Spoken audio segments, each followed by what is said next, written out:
Bonjour, je m'appelle Pierre-Luc Grenier. Je suis ici pour l'Interski 2023. J'ai décidé comme sujet de discuter du point de l'adhérence, de s'accrocher tôt dans la courbe. J'avais le goût d'éclaircir ce point-là en utilisant les principes d'enseignement de l'AMSC.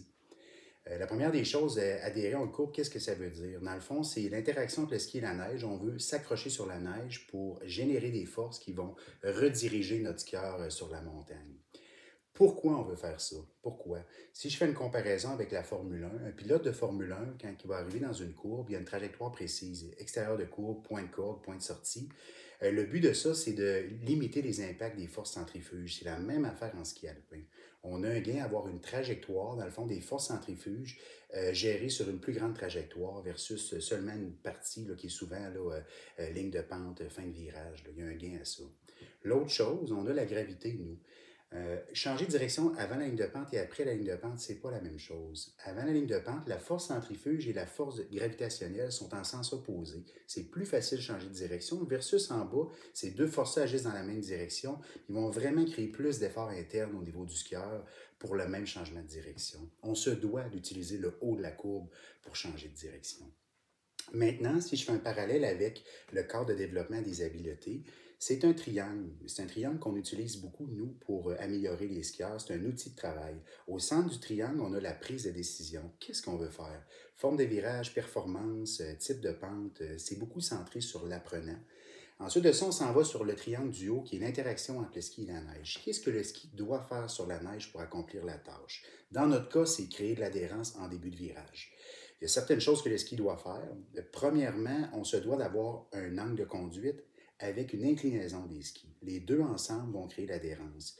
Plus on fait un angle de conduite, plus la composante ralentissement va être importante par rapport au changement de direction. C'est important de comprendre ça parce que c'est dans le début de virage qu'on va gérer notre vitesse normalement. Ensuite de ça, ce ski-là, on doit charger la spatule. Très important. Si on veut faire décrocher le talon pour justement ralentir, créer l'angle de conduite, c'est important d'avoir la spatule plus chargée.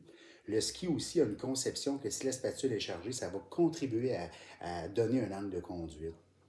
L'autre chose qui est importante, ce ski-là on doit vraiment avoir un bon appui sur le ski pour faire une flexion longitudinale.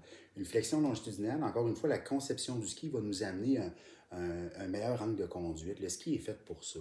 Fait que ça, c'est au niveau du ski alpin. Qu'est-ce que le ski doit faire sur la neige pour être efficace? Maintenant, si je m'en vais en bas à droite, j'ai mon skieur. Quels sont les mouvements que le skieur doit effectuer sur ses skis en bas à gauche pour atteindre l'interaction entre le ski et la neige désirée? C'est relativement simple quand on comprend. La première des choses, c'est important de ne pas pousser sur nos skis. Si on pousse, on parle ici de gestion de pression, on va créer un allègement du skieur en début de courbe. L'allègement, je l'ai mentionné tantôt, c'est incompatible avec l'adhérence sur la neige. Alors, on ne doit pas faire ça. On doit en effet rester plus bas et aller chercher notre appui en gardant notre centre de masse bas. On a un meilleur équilibre avec un centre de masse plus près de la base de support. En plus de ça, quand on va faire la rotation du fémur à l'intérieur du bassin avec une jambe pliée, on a beaucoup plus de puissance pour le mouvement là, de diriger le ski. On a le contrôle des rotations. L'autre chose, on a la neige là, qui va créer de la résistance sur notre ski, qui veut reculer notre ski. On veut maintenir cet effort-là de tourner le pied pour avoir une bonne relation entre le centre de masse et la base de support. Fait que gestion des rotations. L'autre chose que moi j'essaie, c'est j'essaie de relâcher un petit peu plus tôt dans mon virage précédent.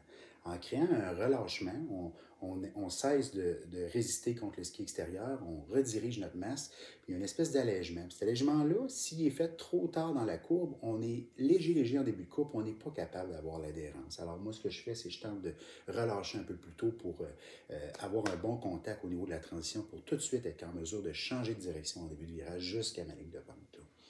Alors, ça ressemble à ça en haut. Merci beaucoup, bonjour.